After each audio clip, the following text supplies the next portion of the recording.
Hello students, this is Piyush Nandan. Welcome to arts nursery. उम्मीद है आपकी पढ़ाई अच्छी चल रही होगी।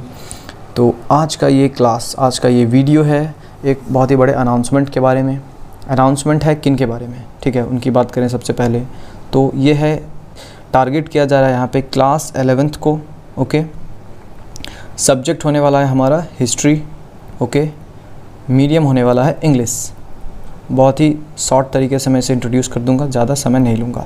11th क्लास में जो भी इतिहास पढ़ने के लिए, हिस्ट्री पढ़ने के लिए इंटरेस्टेड बच्चे हैं, जिनका सब्जेक्ट हिस्ट्री है और वो इंग्लिश मीडियम के छात्र हैं, तो वो इस प्लेलिस्ट को अभी एक्सेस करें, जाएं प्लेलिस्ट में, ठीक है, और प्लस के बटन पे ऐसा एक बटन बना होगा, उसे सेव करें, ठीक है। और वीडियो को अपने दोस्तों से शेयर करें, क्योंकि आपके जो भी फ्रेंड्स हैं, जो भी हिस्ट्री पढ़ना चाहते हैं, जो भी आर्ट्स के स्टूडेंट हैं, उन्हें शेयर करें। क्योंकि मैं ये जो भी कंटेंट बना रहा हूँ, ठीक है, इसे बनाने के पीछे मोटिवेशन मेरा क्या है, मोटिवेशन मुझे कहाँ से मिलेगा? जितने ज़्यादा लोगों तक पहुँचेगा, ठीक है, जितने ज़्यादा लोग इसे देखेंगे और पसंद करेंगे, अप्रिशिएट करेंगे, और कुछ कमी होगी तो वो भी बताएंगे, ऑब्वियस सी बात है। तो आपको इसे शेयर करना है, क्योंकि वही शेयर करने का जो आपका पावर है वो मुझे एम्पावर करेगा, ताकि मैं आपको रेगुलर वीडियोज़ ला के देता रहूँ और आपको जो है बहुत अच्छी क्वालिटी वाला कंटेंट मिले पढ़ने के लिए। और यहाँ पे सिर्फ पढ़ाई ही नहीं मिलेगी, इससे अलग भी आपको कुछ मिलने वाला है। धीरे धीरे मैं सब कुछ इंट्रोड्यूस करूँगा। आपको सेल्फ डेवलपमेंट के बारे में बहुत ही चीज़ें बताई जाएंगी, टाइम मैनेजमेंट के बारे में, ठीक है, सेल्फ डेवलपमेंट के बारे में, ओके, और टाइम मैनेजमेंट के बारे में, ताकि आप कम से कम समय में ज़्यादा से ज़्यादा चीज़ें कर सकें, ज़्यादा चीज़ों को अंजाम दे सकें, ठीक है। स्टूडेंट्स के लिए ये तो बहुत ही ज़्यादा क्रूशियल हो जाता है, बहुत ही ज़्यादा इंपॉर्टेंट हो जाता है टाइम।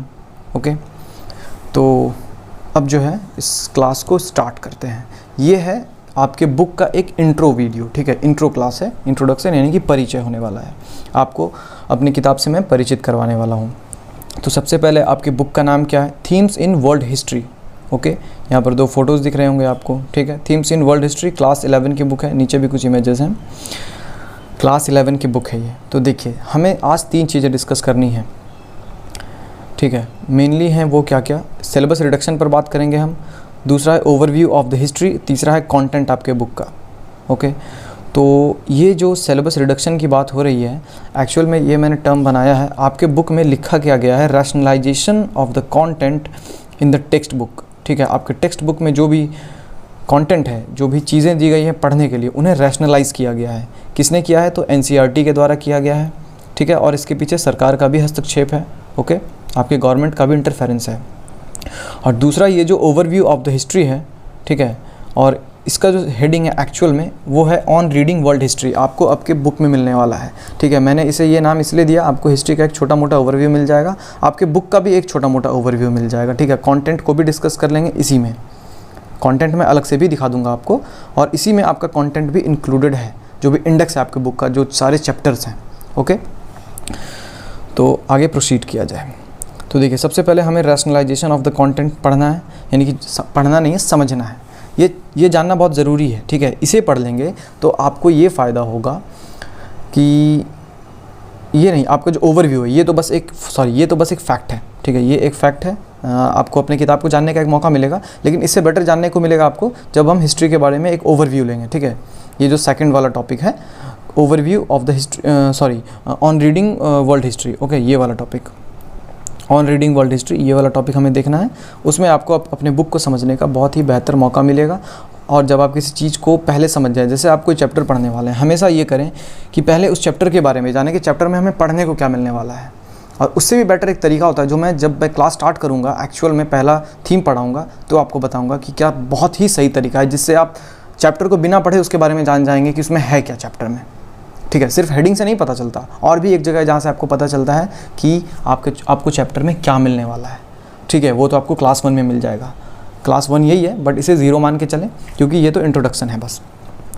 तो कंटेंट को रैशनलाइज़ किया गया है, ठीक है, कंटेंट को रिड्यूस किया गया है, ठीक है, कंटेंट को घटाया गया है, जो भी चीज़ें हैं पहले से, ठीक है। तो क्यों हुआ है ये देख लेते हैं। कोविड-19 पैंडेमिक आया, ठीक है, तो गवर्नमेंट ने कहा स्टूडेंट्स पर से लोड कुछ कम करने के लिए, और गवर्नमेंट ने एक नई पॉलिसी बनाई, नेशनल एजुकेशन पॉलिसी 2020, NEP 2020। इसे तो आपने देखा होगा, ठीक है। ये बहुत ही ज़रूरी, मतलब आगे 1-2 साल में पढ़ाई में बहुत ज़्यादा बड़े बड़े चेंजेस होने वाले हैं, ठीक है, अभी तो नहीं हो पाया है बट आगे बहुत बड़े चेंजेस होने वाले हैं। NEP 2020 नेशनल एजुकेशन पॉलिसी जो है ये भारत की सरकार ने लाई है, ठीक है।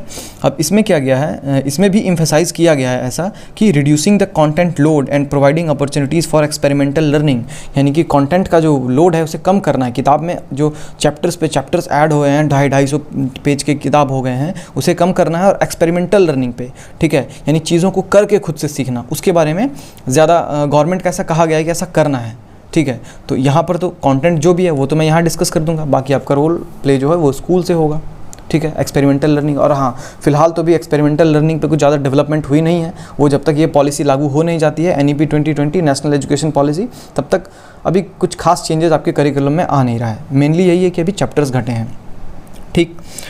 और फिर देखिए क्या है, ताकि इससे क्या होगा, क्रिएटिव माइंडसेट डेवलप होगा, ठीक है। आप में जो है आपकी बुद्धि थोड़ी रचनात्मक हो जाएगी, थोड़ा क्रिएटिव हो जाएगा, आप चीज़ों को जो है नई नई चीज़ें बना सकें। क्रिएटिव होने का मतलब है कि नई नई चीज़ों को बनाना, सबसे बेस्ट तरीके से समझा जाए तो नई चीज़ों को बनाना, जो पहले से रिसोर्सेस अवेलेबल है उन्हीं में से चीज़ों को उठा करके कुछ नया सोल्यूशन दे देना, कुछ नया डेवलप कर देना, तो क्रिएटिविटी वही तो है। तो बस इसी पृष्ठभूमि में क्या किया गया है कि NCERT ने कुछ जैसे डिसीजन लिए हैं और जो है चैप्टर्स बुक को रैशनलाइज़ किया है। तो अब इसके कुछ रीज़न्स हैं, तो रीज़न्स क्या है भाई, तो पहला तो देखें आपका ओवरलैपिंग वाला रीज़न हो जाता है कि similar content included in the lower और सॉरी ये नहीं है, पहला रीज़न आपका यहाँ है overlapping with similar content included in other subject areas in the same class. Same class में ही कंटेंट ओवरलैप हो रहा है, जो हिस्ट्री में पढ़ने को मिल रहा है एग्जाम्पल करें कि वही ज्योग्राफी में कहीं डिस्कस हो जा रहा है, तो फिर इस वजह से ऐसा करते हैं कि NCERT ने ऐसा सोचा कि एक जगह से हटा देते हैं, तो हिस्ट्री की बुक से कुछ हटा दिया गया। दूसरा क्या है, similar content included in the lower और higher class in the same subject. यहाँ पे भी ओवरलैपिंग का ही केस है, बट यहाँ पे केस अलग है कि वो हायर क्लास या लोअर क्लास की बात कर रहा है, सेम क्लास में नहीं। जैसे 11th के ही किसी बुक में कॉमन नहीं हो रहा है चैप्टर्स, जैसे आप हो सके 8-9 में वो चीज़ पढ़ चुके हैं, उसे 11th में रिपीट करना क्या ज़रूरी है, 9 में पढ़ लिया जो, ठीक है। या आगे पढ़ने वाले हों, अगर आप हिस्ट्री आर्ट्स को ही परस्यू करते हैं आगे, तो फिर उसे हटा दिया गया है, जो आगे पढ़ना ही पढ़ना है हर हाल में और अभी उसे पढ़ना ज़्यादा इंपॉर्टेंट नहीं, तो इसे हटा दिया गया है। कुछ डिफ़िकल्टी लेवल को रैशनलाइज़ किया गया है। कुछ कंटेंट ऐसे हैं जो इजीली एक्सेसिबल हैं, किसी टीचर्स या मेंटोर्स के इंटरवेंशन के बिना ही स्टूडेंट सीख लेते हैं, तो उसे बुक में देना क्या ज़रूरी है, ठीक है। बहुत चीज़ें बचपन से भी लोग सुनते सुनते सीखते हैं, कुछ कॉमन चीज़ें होती हैं, ठीक है, और कुछ इरेलेवेंट चीज़ें हैं, कंटेंट विच इज़ इरेलेवेंट, जिसकी प्रासंगिकता अब है ही नहीं, मतलब इसका होना ना होना कोई फ़र्क नहीं पड़ता, तो ये वजह थे, ठीक है। तो ये तो चलिए एक अच्छा हुआ कि आपने एक फैक्ट जान लिया, इन चीज़ों से अवेयर भी रहना ज़रूरी है। अब देखते हैं main cheese, overview of the history, ठीक है। ओवरव्यू ऑफ द हिस्ट्री यानी कि वही है on reading our world history, जो टॉपिक था आपके बुक में ये लिखा गया है। तो देखिए यहाँ पे क्या कह रहा है, how is it possible you may ask to study the history of the world within 1 year. एक साल में इतना सारा कंटेंट, पूरा वर्ल्ड हिस्ट्री तो नहीं पढ़ सकते हम, ठीक है। There is so much that has happened in different countries and so much that has been written about each country. How can we choose a few themes for study for a vast and boundless corpus. आपको पता है कि दुनिया में इतनी सारी चीज़ें हुई हैं, अलग अलग देश अलग अलग जगह डेवलप हुए, अलग अलग जगह सभ्यताएँ डेवलप हुई, सिविलाइज हुए लोग, सारी चीज़ों को एक साल में करना पॉसिबल है क्या, वो भी एक बुक से? ये सवाल है हमारे पास, ये कुछ वैलिड क्वेश्चंस हैं, ठीक है। तो इस किताब को पढ़ने से पहले क्या है ना, हमें कुछ ऐसी चीज़ों को कुछ ऐसे क्वेश्चंस को we need to answer such questions, कुछ ऐसे क्वेश्चंस का जवाब ढूंढना पड़ेगा, ठीक है। As syllabus needs to make clear how it is organised. वही बातें मैंने पहले कही थी कि चीज़ों को समझना है पहले कि हम पढ़ने क्या वाले हैं, ठीक है। एक सिलेबस जो भी है उसमें जो है चीज़ें कैसे ऑर्गेनाइज्ड है वो सिलेबस के थ्रू क्लियर हो जानी चाहिए, ठीक है। अगर ये क्लियर हो गई तो आपको बुक ज़्यादा समझ में आएगा। A book should explain what it is seeking to do. We need to remember that in studying और writing history the historian is always involve in a process of selection. देखिए E.H. कार, ठीक है, E.H. Car नाम के एक सज्जन थे, इन्होंने बहुत समय पहले एक किताब लिखी, व्हाट इज़ हिस्ट्री, ठीक है, व्हाट इज़ हिस्ट्री। तो इन्होंने क्या किया ना, इनका ये कहना है कि after wading through an enormous pile of records in a musty archive, a historian notes down those facts which appear important to him. बहुत लोग समझ रहे होंगे, कुछ को मैं थोड़ा हिंदी इंग्लिश करके एक्सप्लेन कर देता हूँ, ठीक है। हिस्ट्री बनती कैसे है, छोड़िए इन लाइंस को, छोड़िए, अब हिस्ट्री कैसे बनती। हिस्ट्री घटनाएं तो हो चुकी है, हमारे बुक्स में इतनी ऑर्गेनाइज तरीके से चीज़ें कैसे पहुँच रही हैं उसे समझते हैं। तो इसका कारण ये है कि जो हिस्टोरियंस होते हैं वो क्या करते हैं, जो पहले के गवर्नमेंट के दस्तावेज हैं, डॉक्यूमेंट्स हैं, आर्काइव्स में, आर्काइव जहाँ पर चीज़ों को सुरक्षित रखा जाता है, बहुत ही पुराने दस्तावेजों को, उन्हें जा कर के हिस्टोरियंस पढ़ते हैं उनमें से जो उन्हें इम्पॉर्टेंट लगता है, जो नेसेसरी लगता है। उन्हें सब कुछ तो नहीं लग सकता, क्योंकि सारा कुछ को वो बुक में छाप भी नहीं सकते हैं। फिर तो क्या है, फिर तो आर्काइव को जिरोक्स करके पढ़ा दिया जाए सभी बच्चे को, सारे गवर्नमेंट के जो दस्तावेज रहे हैं, जो ब्रिटिश ज़माने के उस समय के भी। लेकिन नहीं, ऐसा नहीं है ना। हमें हिस्टोरियंस करते क्या है, आर्काइव्स में जाते हैं, चीज़ों को पढ़ते हैं, ठीक है, और उसमें से जो इम्पॉर्टेंट चीज़ें होती हैं उन्हें उठा करके लाते हैं और एक फिर जो है बुक लिखते हैं। फिर हम एज ए स्टूडेंट्स उस बुक को पढ़ते हैं, ठीक है। अब उस बुक को पढ़ते हैं, अगर सपोज़ करें हम आगे आर्ट्स में अपना करियर बनाते हैं, हिस्ट्री को ही परस्यू करते हैं, आर्ट्स में बढ़ते हैं आगे, और फिर हम भी एक हिस्टोरियन बनते हैं, तो फिर हम क्या करेंगे? हमारा ये काम होगा कि हम उस बुक को पढ़ेंगे, तो ऑब्वियस सी बात है हमारे मन में कुछ सवाल पैदा होंगे, क्योंकि कोई भी हिस्टोरियन आपको कंप्लीटली सेटिस्फाई तो कर नहीं सकता, क्योंकि वो दस्तावेज में से सारी चीज़ें उठाकर आपके सामने पेश नहीं किया है। आपके सामने अब क्या है, नए सारे सवाल हैं, नए क्वेश्चंस हैं, नया कंसेप्ट आपको जानना है। तो आप क्या करेंगे, इस बुक के नॉलेज के साथ वापस जाएंगे आप उस आर्काइव में। उस आर्काइव में जाकर चीज़ों को आप खुद से पढ़ेंगे, ठीक है, खुद से पढ़ेंगे। आपके पास नए सवाल पहले से हैं, तो अब क्या होगा, एक नया पर्सपेक्टिव का जन्म होगा, एक नया दृष्टिकोण डेवलप होगा। तो अब क्या, आप एक नई बुक लिखेंगे। तो इस तरह से एक सतत प्रक्रिया है, हिस्ट्री बनती जाती है और अलग अलग बुक्स लिखे जाते हैं और हम लोग पढ़ते रहते हैं, ठीक है। देखिए यहाँ पे सब वही चीज़ लिखा हुआ है, ही रिलेट्स देम टू, आप इसे पढ़ सकते हैं खुद से, with evidence that does not make sense to historian. अब इसमें क्या है कि बहुत सारी चीज़ें इंपॉर्टेंट नहीं लगती हैं, वो तो हो ही गया डिस्कस, इसे बोलना कोई ज़रूरी नहीं है, आप समझ गए होंगे, ठीक है। अब हिस्ट्री राइटिंग, यहाँ पे क्या लिखा है, history writing can not do away with this element of selectivity. वही बात है, चीज़ों को सेलेक्ट करना, चीज़ों को छोड़ना। सोशियोलॉजी में एक मेथड है आइडियल टाइप मेथड, उसे कहते हैं। आइडियल टाइप मेथड में ऐसा करते हैं कि किसी भी घटना को पकड़ते हैं, उसके जो मेन आइडियल रीजंस हैं उसे उठाते हैं। जैसे घटना है वर्ल्ड वार 2, तो वर्ल्ड वार 2 के बारे में जो भी इंपॉर्टेंट लाइन्स किस हिस्टोरियन को नज़र आ रहा है, किसी इतिहासकार को नज़र आ रहा है, वो उन चीज़ों को उठाकर पेश कर देगा, बोल देगा इसी कारण से हुआ था, ठीक है। तो सेलेक्टिविटी यही है, एक घटना को उठाना, उस घटना में से 2-3 मुख्य कारण को, लेकिन घटनाएं उसके पीछे कारण बहुत सारे घटना के पीछे, लेकिन सभी को नहीं दर्शाया जाता है। तो यही सेलेक्टिविटी है कि कुछ चीज़ों को छोड़ देना, कुछ चीज़ों को पकड़ लेना, सेलेक्ट करना, यही सेलेक्टिविटी है। So, in reading history, we need to see what events a historian chooses to focus on and how he interprets them. तो हमें ये जो है हिस्ट्री पढ़ते वक्त, ठीक है, हिस्ट्री पढ़ते वक्त ये देखना है कि हिस्टोरियन जो है किसी इवेंट को पढ़ते वक्त, किसी घटना को समझते वक्त किन चीज़ों पे फोकस कर रहा है, किन चीज़ों को छोड़ रहा है, ठीक है। हमें समझना होगा, we need to understand the larger argument the historian is developing, the broader framework through which he makes sense of particular events. Till recently, the history of the world that we read often was a story of the rise of modern West, ठीक है। जो आधुनिक पश्चिम यानी कि modern waste की बात करें अगर, जो खास करके ये तो डेवलप हुआ कहाँ से, ब्रिटेन से, ब्रिटिश से, वहीं ब्रिटिश ने सभी पे राज किया है। It was a story of continuous progress and development, the expansion of technology and science, markets and trade, reason and rationality, freedom and liberty. Individual histories of specific events were often structured within this larger story of triumphal march of the West. Imperial domination of the world was premised on this conception of the past. The West saw itself as a bearer of progress, civilizing the world, introducing reforms, educating natives, expanding trades and markets. देखिए इन सब को मैं अगर एक सार करूं, एक summary करूं, तो बात क्या है, जो हिस्ट्री अब तक चलती आई थी बहुत समय पहले, मतलब अब तक का मतलब ये नहीं कि 2020-22 की बात कर रहा हूँ, लेकिन जो एक पर्सपेक्टिव बना हुआ था, एक जो दृष्टिकोण बना हुआ था कि जो है वेस्ट ही है, पश्चिम से ही सारा कुछ डेवलप हुआ है, ठीक है। वहीं से सभी जगह लोग जो है सिविलाइज होना शुरू किए, वहीं से टेक्नोलॉजी फैली, वहीं से साइंस फैला, वहीं से मार्केट डेवलप होना स्टार्ट किए और फिर जो है व्यापार बढ़ा, ठीक है, लोगों में जो है सिविलाइजेशन वहीं से आया। तो एक तरह से ये वेस्ट का ग्लोरिफिकेशन था, ठीक है। वेस्ट को एक वाइट वॉश करके पेश करना, यानी कि किसी भी चीज़ को, उसके डार्क चीज़ों को छिपा करके और उसके सिर्फ बढ़िया अच्छी चीज़ों को सामने पेश कर देना कि भाई हम ही हैं। अब हिस्ट्री को जब आगे पढ़ेंगे, मैं कुछ चीज़ें एक्स्ट्रा भी ऐड कर रहा हूँ यहाँ पे। एक है वाइट मैंस बर्डन थ्योरी, जो कि अंग्रेज़ों का कहना था। अंग्रेज ऐसा मानते थे जब वो रूल कर रहे थे पूरे वर्ल्ड में, वर्ल्ड के बहुत बड़े बड़े जगहों पर, भारत में भी रूल कर रहे थे, तो उनका ये मानना था, वाइट मैंस बर्डन थ्योरी में ये था कि गोरे लोगों का, वाइट मैन गोरे लोग का ये बर्डन है, उनके कंधे पर ये जिम्मेदारी है कि पूरी दुनिया को वो सिविलाइज़ करें। इंडिया में वो, जैसे इंडिया में कर रहे हैं रूल, तो इंडिया को वो सिविलाइज़ करें, इंडिया को वो बेहतर बनाएं, वो उनका बर्डन है, उनकी जिम्मेदारी है।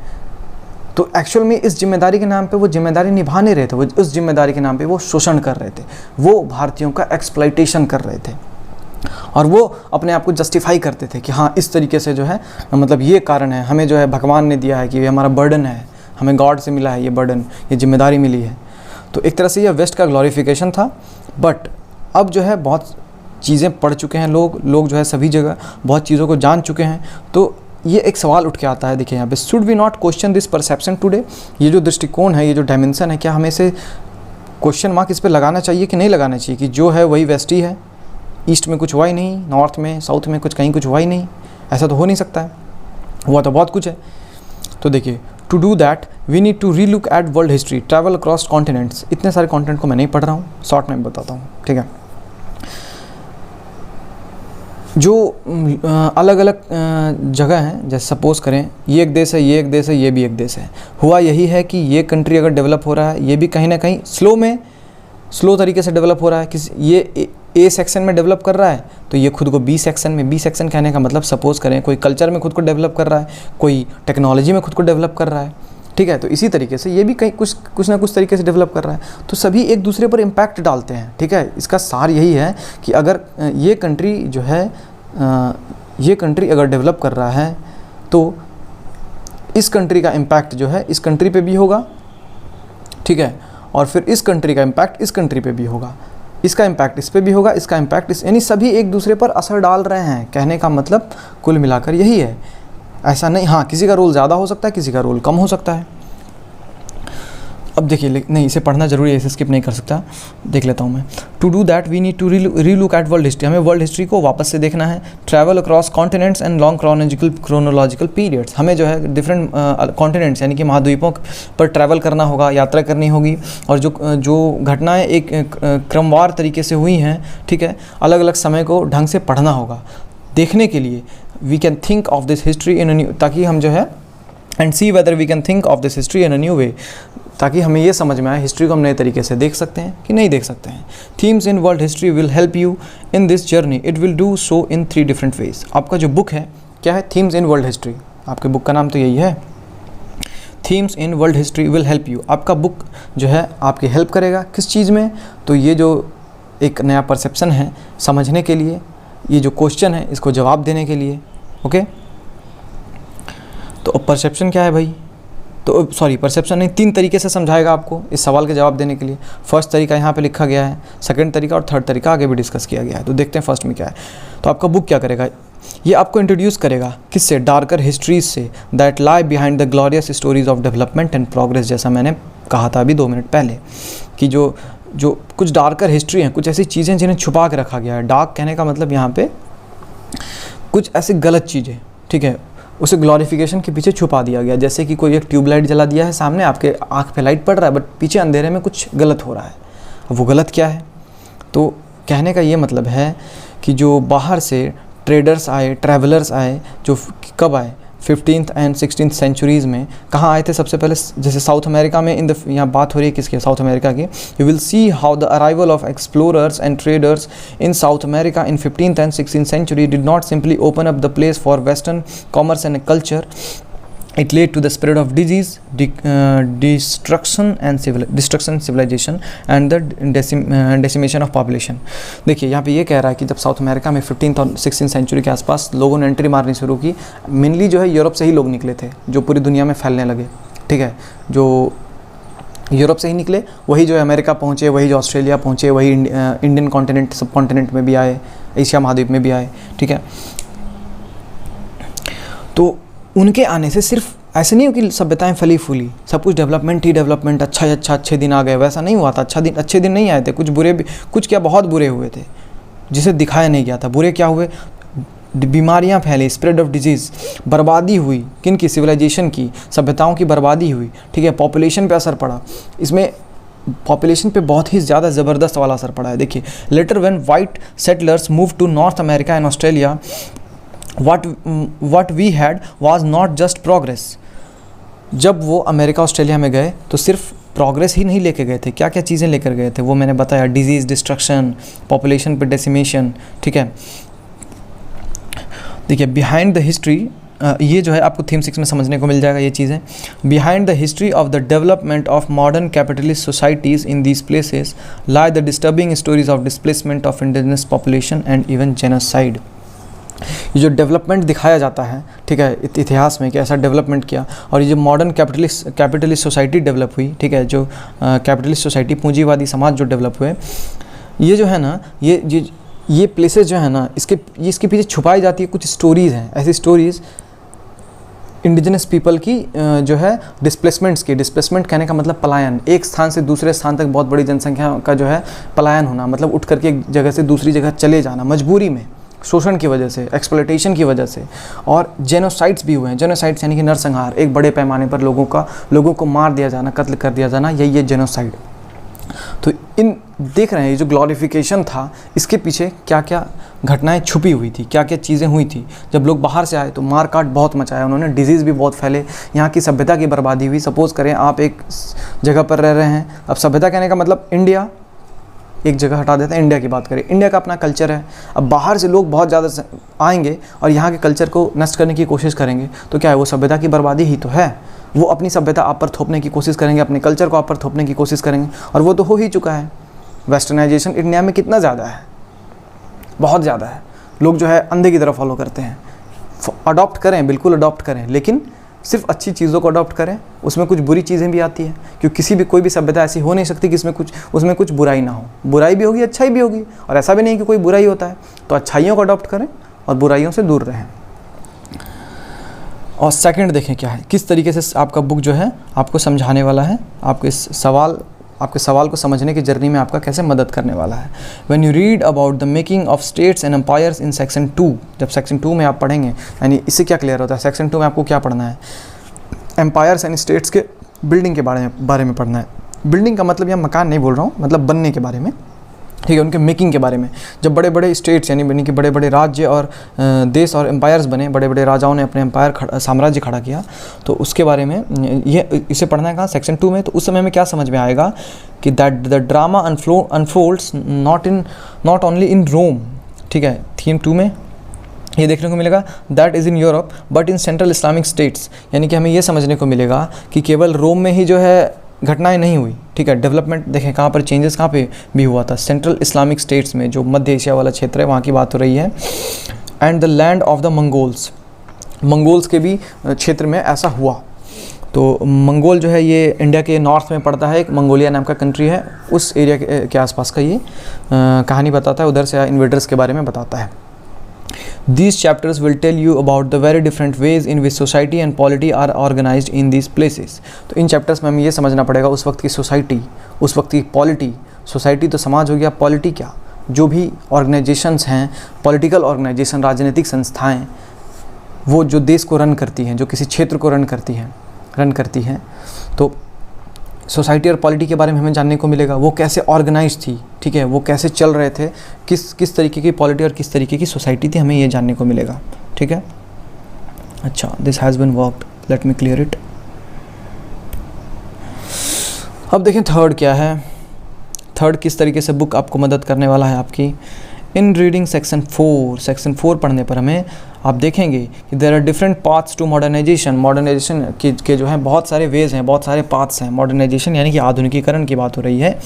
कुछ लोग, अब देखिए हिंदी कर रहा हूँ तो आप ये मत समझिए कि सिर्फ मैं हिंदी ही कर रहा हूँ, हिंदी इसलिए भी कर रहा हूँ क्योंकि प्योर इंग्लिश बोलूँ तो वो फिर कुछ स्टूडेंट्स के लिए श्योर सी बात है प्रॉब्लम होगी, सभी बच्चे नहीं समझ पाएंगे, तो लैंग्वेज तो मिक्सड रहेगी बट इंग्लिश मीडियम रहेगा ये।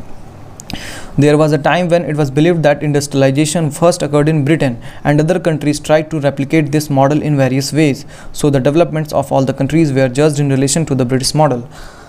देखिए एक समय था जब ऐसा माना जाता था कि इंडस्ट्रियलाइजेशन, औद्योगिकीकरण जो है वो ब्रिटेन का ही देन है और सबसे पहले ब्रिटेन में ही हुआ। तो अब क्या है, तो इससे ये माना जा रहा है कि कंट्री और भी दुनिया में जहाँ जहाँ इंडस्ट्रियलाइजेशन हुई वो क्या किए, उन्होंने ब्रिटेन को कॉपी किया, उन्होंने रेप्लिकेट किया। जो ब्रिटेन ने किया वही अन्य देशों ने भी किया, और जो अन्य देश थे उनके डेवलपमेंट को, उनके ग्रोथ को मेज़र करने के लिए ब्रिटेन को पैमाने की तरह लिया गया, उससे तुलना किया जाता था। अच्छा, मतलब ऐसे ब्रिटेन से ही कंपेयर किया जाता था, उसे एक समझे तो स्केल माना गया, जैसे किसी स्केल का यूज़ करते हैं किसी चीज़ को मापने में, तो ब्रिटेन को बना दिया गया स्केल, और उसी स्केल को यूज़ कर करके सभी कंट्रीज़ के डेवलपमेंट को, इंडस्ट्रियलाइजेशन को मापा जा रहा था। Such an argument once again sees the west as the centre of the world. ये जो लाइन्स हैं, ये लाइन्स जो मैंने ऊपर पढ़ी, ये क्या कर रहा है, ये जो आर्ग्यूमेंट है ये क्या दिखा रहा है, वेस्ट ही तो जो है दुनिया का केंद्र, यही बता रहा है कि वहीं से सब कुछ फला फूला, वहीं से सब कुछ हुआ। But we know today that it is certainly not true. ये सच नहीं है भाई। क्रिएटिविटी फ्लोड इन ओनली, ये सच नहीं है कि क्रिएटिविटी जो है वो केवल वेस्ट से ही आई, क्रिएटिविटी सभी जगह पर थी, ठीक है। अब इसके अपोजिशन में, इसके उलट में भी कुछ आर्ग्यूमेंट है, कुछ बहस है। However we can not simply assert that the west had no influence on what was happening elsewhere, or that historical developments in each country have to seen in sorry let me read it again. However we cannot simply कहाँ चला गया यार, but we know that today that it is certainly not true that all creativity flowed, ये तो हो गया। in opposition to this however we cannot simply assert that the west had no influence। हाँ, अब ये भी कहना है कि देखिए ऐसा नहीं है कि भाई वेस्ट का कोई इन्फ्लुएंस ही नहीं है, इन्फ्लुएंस है, ठीक है, लेकिन ये नहीं, इसका कहना यह कि सारा कुछ सारा वेस्ट का ही नहीं किया हुआ है, ठीक है। और जो है दैट कहाँ चला गया, सारा कुछ वेस्ट करने के, और दैट कहाँ चला गया यार, sorry on what was happening elsewhere, और that historical developments in each country have to be seen in isolation. अब सारी कंट्रीज़ को अलग अलग करके नहीं देखना है, ठीक है, आइसोलेट होकर के कोई डेवलप नहीं किया, सभी एक दूसरे से जुड़ करके ही डेवलप हुए हैं, ठीक है। वो मैंने पहले भी शायद एक्सप्लेन किया आपको, that we should only look at the indigenous roots of all, that we should only look at the indigenous roots of all developments, that would be a narrow and limited perspective, a form of parochialism. Instead we need to recognise that in different countries people act creatively to shape the world in which they live. These developments in turn have impact on other countries and continents including Europe। देखिए बात कुल मिला के वही है कि चाहे country ए हो, चाहे कंट्री बी हो, चाहे कंट्री सी हो, चाहे कंट्री डी हो, कोई अकेले डेवलप नहीं किया है, कोई आइसोलेशन में कोई डेवलप नहीं हुआ है, ठीक है। सबका डेवलपमेंट एक दूसरे से जुड़ा है, सभी ने एक दूसरे पर असर डाले हैं, सबका, ठीक है। कम ज़्यादा हो सकता है बट सभी का रोल है, okay. Theme 5 will help you see how even the cultural developments in Renaissance Europe were so significantly influenced by the development in other parts of the world। Theme 5 में हमें क्या जानने को मिलेगा, जो यूरोप में रेनेसा वाला समय था वो जो है बहुत ही ज़्यादा इन्फ्लुएंस था, कहाँ से, by development in the parts of other, जो दुनिया के अलग हिस्सों से भी जो है रेनेसा जो है, यूरोप में रेनेसा, जो यूरोप का पुनर्जागरण कहा जाता है इसे, इस टर्म से शायद आप परिचित होंगे। तो ये ऐसा नहीं है कि वो सिर्फ यूरोप के ही वजह से हुआ था, दुनिया के अलग हिस्सों ने भी उस पर अपनी छाप छोड़ी थी, ठीक है। Your journey will begin with the early cities, हमें थीम 1 में अर्ली सिटीज़ पढ़ना है, ठीक है। You will then see how large states and empires developed in 3 different parts of the world. दुनिया के 3 मेजर बड़े बड़े पार्ट्स में कैसे जो है एम्पायर्स, बड़े बड़े साम्राज्य और बड़े बड़े देश कैसे डेवलप हुए, and how the societies were organised, और ये कैसे ऑर्गेनाइज थी, कैसे रन कर रही थी, ठीक है। और ये जानना होगा सेक्शन 2 में।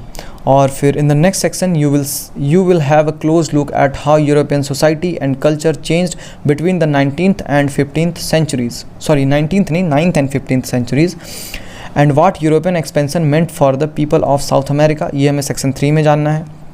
Finally, you will read about the complex history of making of the modern world, section 4। Section 4 में जो है कैसे मॉडर्नाइजेशन की ओर हम बढ़े, मॉडर्न वर्ल्ड के मेकिंग के बारे में हमें जानने को मिलेगा। Many of the themes will introduce you to the debates in field and show how historians continuously rethink old issues। अब इसमें क्या है, देखिए बहुत सारे थीम्स जो हैं आपको ऐसी चीज़ों से इंट्रोड्यूस करेंगे, आपसे ऐसी चीज़ों से परिचित कराएंगे, ऐसे डिबेट से परिचित कराएंगे in the field and show how historians continuously rethink and old issues. जो भी पुराने चीज़ें हैं, पुराने मुद्दे हैं, उन पर कैसे जो है रीथिंक किया जाता है, और रीथिंक करना बहुत ज़रूरी है, क्योंकि रीथिंक नहीं होगा तो फिर नया पर्सपेक्टिव कैसे डेवलप होगा। ईच सेक्शन, अब कितना बचा हुआ है, अच्छा अभी 2 पेज और हैं, ठीक है। Each section begins with an introduction, each section begins with an introduction and a timeline, ये तो आपको देखने को मिल जाएगा आगे। These timelines are not only for you to memorise for exams, they are meant you to give some idea of what was happening in different places at any point of time. आप कोई भी section, इसमें आपको total 4 section देखने को मिलेंगे, ठीक है। सभी चारों सेक्शन के स्टार्ट में एक टाइमलाइन लिखा गया है, चारों सेक्शन के अंदर कुछ थीम्स हैं, ये आपके कंटेंट की बात हो रही है। सपोज करें ये 4 सेक्शन है, ठीक है, ये पहला, ये दूसरा, ये तीसरा, ये चौथा। ओके, तो हर सेक्शन के बाद आपको एक टाइमलाइन मिलेगा। टाइमलाइन कहने का मतलब काल रेखा हिंदी में, और टाइमलाइन में आपको बहुत महत्वपूर्ण घटनाओं के डेट लिखे रहेंगे, ये घटनाएं कब हुई। अब उन घटनाओं को जानकर ये नहीं कि सिर्फ एग्जाम पर्पस से आपको उसे याद रखना है, बल्कि उससे आपको बुक को भी समझने में मदद मिलने वाली है, घटनाओं को समझने में मदद मिलने वाली है कि अच्छा ये है क्रोनोलॉजी, ये है क्रम, इस तरीके से घटनाएँ हुई। ओके, और हर एक टाइमलाइन देखिए इसमें इससे क्या होगा ना, हाँ इसे ये होगा कि डिफरेंट प्लेसेस में एक समय पे क्या हो रहा था। They will help you to situate the history of one place in relation to another. अब एक ही समय में एक घटनाएं तो हुई नहीं, बहुत सारी घटनाएं हुई, तो अब आप ये देख सकेंगे कौन सी घटनाएं एक दूसरे के कंटेम्प्रेरी हैं, यानी कि समकालीन हैं। जब घटना ए हो रहा था तभी घटना बी भी हो रहा था, ए जो यूरोप में हो रहा है, बी एशिया में हो रहा है, इस तरीके से समझने को मिलेगा। ठीक है, constructing a timeline is always difficult. How do we choose the dates to focus on? Not all historians would agree on the choices made. In fact, if you compare different timelines given in different books for the same period, you may find that the issues highlighted in them are different. So we need to read each timeline critically, see what it tells us and what it does not. Timeline frame history in particular ways. ठीक है, timeline के बारे में कुछ बातें हैं, कुछ खास इंपॉर्टेंट नहीं है। Let it go. ठीक है, आपको ये जो इस ओवरव्यू को पढ़ना है आपको खुद से भी एटलीस्ट 2-3 बार ज़रूर पढ़ लें, एक्सप्लेन करने के बाद भी। ठीक है, ऐसे चीज़ें दिमाग में नहीं रहती हैं, जो भी मैंने बोला आपके सर से ऊपर जा भी चुका होगा। अगर इंग्लिश में ना समझ में आए तो PDF डाउनलोड करें, हिंदी में भी पढ़ लें, इंग्लिश में भी पढ़ लें, 2-3-4-5 बार पढ़ लें इसको अच्छे से। पेंसिल का यूज़ करें, उसे हाईलाइट करें, देखें कि जो है इसमें मेन क्वेश्चंस क्या पूछे गए, किन किन चीज़ों का हमें जवाब मिला। ठीक है, चीज़ों को डिकोड करें, समझे। अब जो है this year you are not reading about the history of South Asia. South Asia कहने का मतलब खास करके हमारा वाला पार्ट, ये हमें जानने को नहीं मिलेगा, वो हमें नेक्स्ट ईयर मिलेगा। The book you read next year, वो जो है थीम्स इन इंडियन हिस्ट्री, इसमें हमें जानने को मिलेगा ये सब चीज़ें साउथ एशिया के बारे में। Over these 2 years classes 11th and 12th you will learn not only about some of the critical events and processes in the history of the world, you will also discover how historians come to know about the past. अब इसमें जो है इन 2 सालों में आपको सिर्फ जो है कुछ इवेंट्स, कुछ खास घटनाओं के बारे में नहीं जानने को मिलेगा, कुछ प्रोसेसेस जो हिस्ट्री में हुए हैं विश्व में, सिर्फ उन्हीं के बारे में नहीं, बल्कि आपको ये भी पता चलेगा, आप ये भी ढूंढ पाएंगे कि historians come to know about the past, जो है हिस्टोरियंस जो है पास्ट के बारे में, भूतकाल के बारे में जो घटनाएँ हो चुकी हैं उन तक कैसे पहुँचते हैं, उनके बारे में कैसे जानते हैं। You will see what sources they use and how they make sense of these. You will see how historical knowledge develops through reinterpretations and debates. देखिए यही चीज़ें तो पहले मैंने कही थी और यहीं पे आके बातें समाप्त हो रही है। आपको ये जानने को मिलेगा कि जो सोर्सेस हैं, ठीक है, जो स्रोत हैं, जो आर्काइव्स में जा कर के चीज़ों को लोग पढ़ते हैं, जो बड़ी बड़ी लाइब्रेरीज़ में इंपॉर्टेंट, पहले के लाइब्रेरीज़ तो लाइब्रेरीज़ में भी मिलती हैं और फिर आर्काइव्स में मिलती हैं, गवर्नमेंट के दस्तावेज़ में मिलती हैं, जो पहले की घटनाएं एक क्रमवार तरीके से उन्हें लोग पढ़ते हैं। तो हमें ये समझने को मिलेगा कि वो सोर्स जो यूज़ करते हैं, हाउ दे मेक सेंस, ठीक है, उनका वैल्यू क्या है, वो कैसे सेंस मेक करते हैं, वो कैसे सेंस बनाते हैं अपना। And you will see how historical knowledge develops through री इंटरप्रिटेशन। हिस्टोरिकल नॉलेज जो है वो कैसे री इंटरप्रिटेशन और डिबेट से डेवलप होता है। री इंटरप्रिटेशन कहने का मतलब है जैसे मैंने पहले बताया, एक हिस्टोरियन एक चीज़ को पढ़ता है और अपनी एक बुक छापता है, अपनी एक बुक बनाता है। ठीक है, अब आप इस चीज़ को आप भी पढ़ते हैं, ठीक है, और इसको आपने अभी नहीं पढ़ा, आप इसे पढ़ते हैं, आपके मन में बहुत सारे सवाल आते हैं, आप फिर वापस उठ के इसके पास जाते हैं, इस दस्तावेज के पास जाते हैं और फिर आप इससे जो है एक नई बुक बनाते हैं। तो अब इससे क्या हो गया, ये री इंटरप्रिटेशन ही तो है, दोबारा से इसको एक्सप्लेन किया आपने, इंटरप्रेट किया आपने, एनालाइज़ किया और इसे लोगों को बताया कि भाई एक और पर्सपेक्टिव है। और अब क्या होगा, ये जो हिस्टोरियन है 2 तरीके के, इनके बीच डिबेट होगा, इनके बीच बहस होगी, ये कुछ तर्क देंगे, ये कुछ तर्क देंगे। तो इस तरीके से कैसे हिस्टोरिकल नॉलेज बढ़ता है, हिस्टोरिकल नॉलेज जो ऐतिहासिक ज्ञान है वो हमारा बढ़ता है।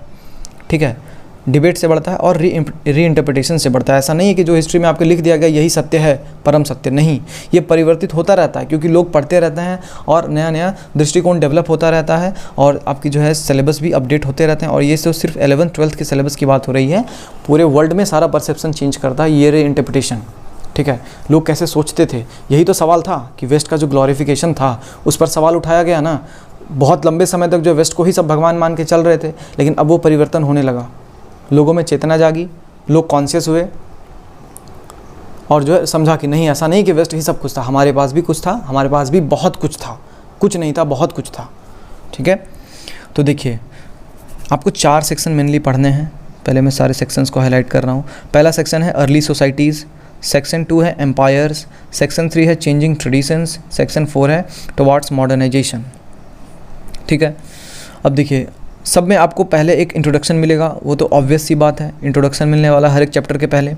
ठीक है, हर एक चैप्टर शुरू होने के पहले मैं इंट्रोडक्शन को डिस्कस कर दूंगा। उसके बाद हर एक चैप्टर में आपको एक टाइमलाइन भी मिलेगा, टाइमलाइन 1, टाइमलाइन 2, टाइमलाइन 3, टाइमलाइन 4। देखिए ऐसे समझेंगे ना चीज़ों को, चीज़ें ऐसे डिकोड होती है। अब ऐसा नहीं है कि बुक उठाए और पहला वर्ड टू वर्ड पढ़ना स्टार्ट कर दिए, नहीं समझ पाएंगे आप चीज़ों को। 10 बार भी पढ़ लें आप चीज़ों को डिसाइफर नहीं कर पाएंगे। अब देखिए टाइमलाइन 1 सिर्फ नहीं, टाइमलाइन 1 में क्या है, 6 million year ago to 1 BCE। Timeline 2 कब से कब, इसका समय बताया जा रहा है, 100 BCE to 1300 CE। Okay, timeline 3 1300 to 1700 की बात हुई है, 1300 से 1700 ईस्वी की बात हो रही है। और टाइमलाइन 4 में 1700 से 2000 ईस्वी की बात हो रही है।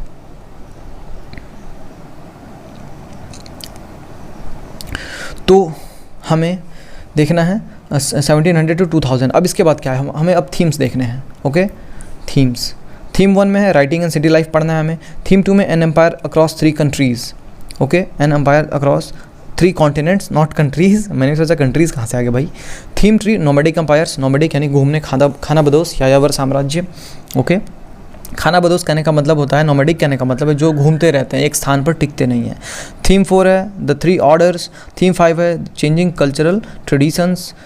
ठीक है, थीम 6 है displacing indigenous peoples. Displacing indigenous people यानी कि वही है जो उसमें पढ़ा था, लोगों के पलायन के बारे में। जो इंडिजिनस कहने का मतलब होता है देसी। ओके, देसी लोग, इंडिजिनस पीपल। इंडिजिनस टेक्नोलॉजी, देसी टेक्नोलॉजी, देसी। ठीक है, तो इंडिजिनस देश के लिए यूज़ किया जाता है वर्ड। तो डिस्प्लेसिंग इंडिजिनस पीपल्स यानी कि जो यहाँ के लोग थे उनका डिस्प्लेसमेंट के बारे में जानना है। और फिर पाथ्स टू मॉडर्नाइजेशन,